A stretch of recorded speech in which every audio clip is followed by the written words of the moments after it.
T.B.Photo X1.5 TFX, and welcome back to another video. Well, this one is going to be a little bit of a special one, and it's going to be another one of my musical treasures, and also one of probably the 1900s most influential artists, both with collaborations, solo performances, band, everything and anything he did was spectacular. So, yeah, it's a question about sanity in any stretch of the imagination. But anyway, it all started with a book about one of my photography heroes that are sadly no longer with us, Brian Duffy. So we can basically call this the trio of, David, Mick, and Brian.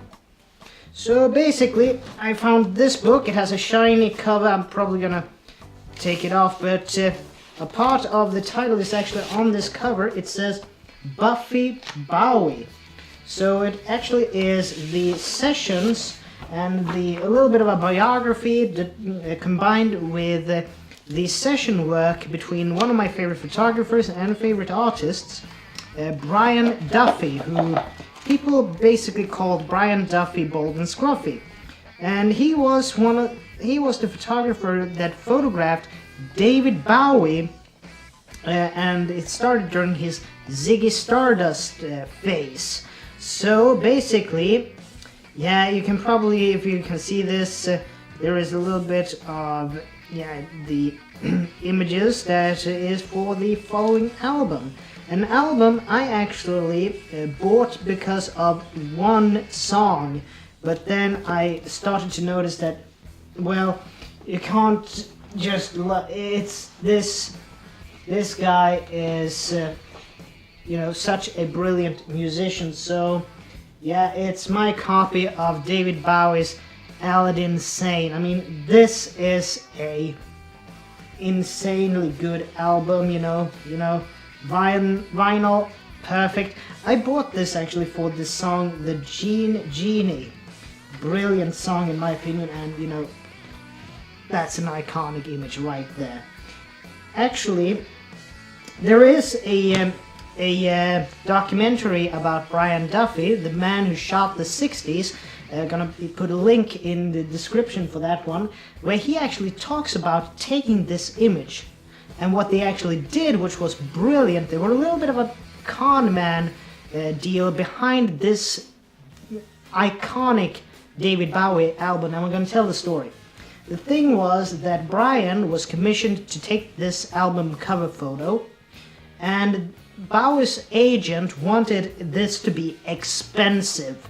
So what they did was Duffy came up with the idea that, and also all the men involved in this came up with the idea that, or the notion that, if a record company has a modest budget for a photo shoot for an album cover, they won't promote it that much because they don't need that much revenue in order to break even. But if the album costs a fortune, a small fortune, then they really need to promote it big time in order for them to break even.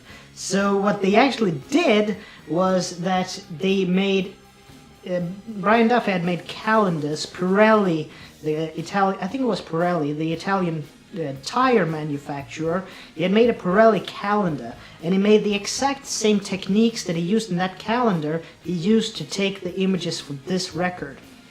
And also, he took and made the plates for the multicolor imagery for this album. He made those plates be made in Switzerland, of all places, which was the most expensive place in the world to do printing plates for multicolor, printing.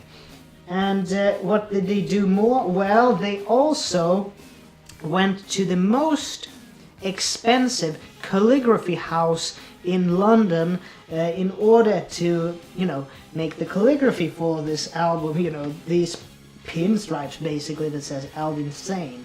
So, the songs on this one, side one, Watch That Man, Then Aladdin Sane 1913, 1938, 1970, question mark.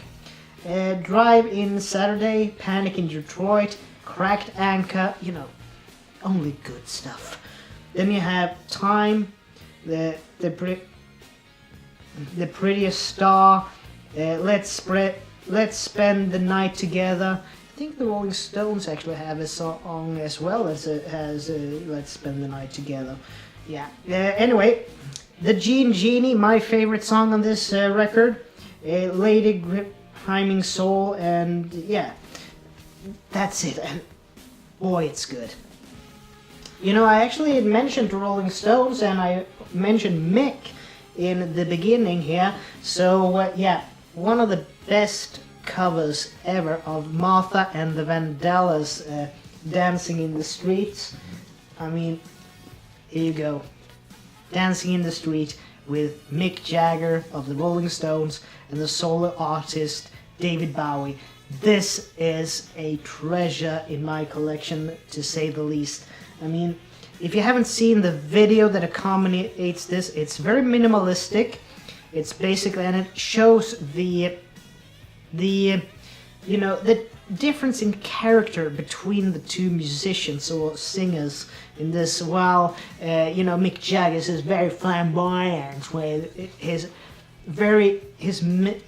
mouth movements, his entire, you know, his entire being, his very energetic you know, performance. And then you have Bowie, which is basically going on in a jumpsuit and a beige trench coat over that. So yeah, it is amazing. This one, totally amazing. So yeah, and for you guys who think I might just be cashing in, the week before this person died, Bowie died, I actually went and bought this. Well, it should be like this. The Final Swan Song. I mean, this one is... And if it doesn't show up on the video because of glare or anything, it's Black Star, Bowie's Swan Song, the final album. This sent shivers down my spine when I listened to it. It was such a... It's undescribable. You can't listen to this and not cry, because it's such brilliance. And with the passing of this artist so closely to the release of this album, I mean, every lyric takes on a double meaning. It's such a marvelous piece of work. So yeah, I think that will be enough of it. But as stated, but we should remember these times when it was, you know, brilliance beyond compare, in my opinion. Both the photographer, the Rolling Stones singer, a band which I have actually seen live, by the way, and yeah, one of the most iconic albums and album covers in musical history thus far. But anyway, are you guys a Bowie fan out there in YouTube land? Put a comment in the comment section below. So yeah, this is just gonna be a little bit of a rambling about miscellaneous facts and figures about three brilliant musicians and intertwining fates and fates. I should say not faith, fates and so on.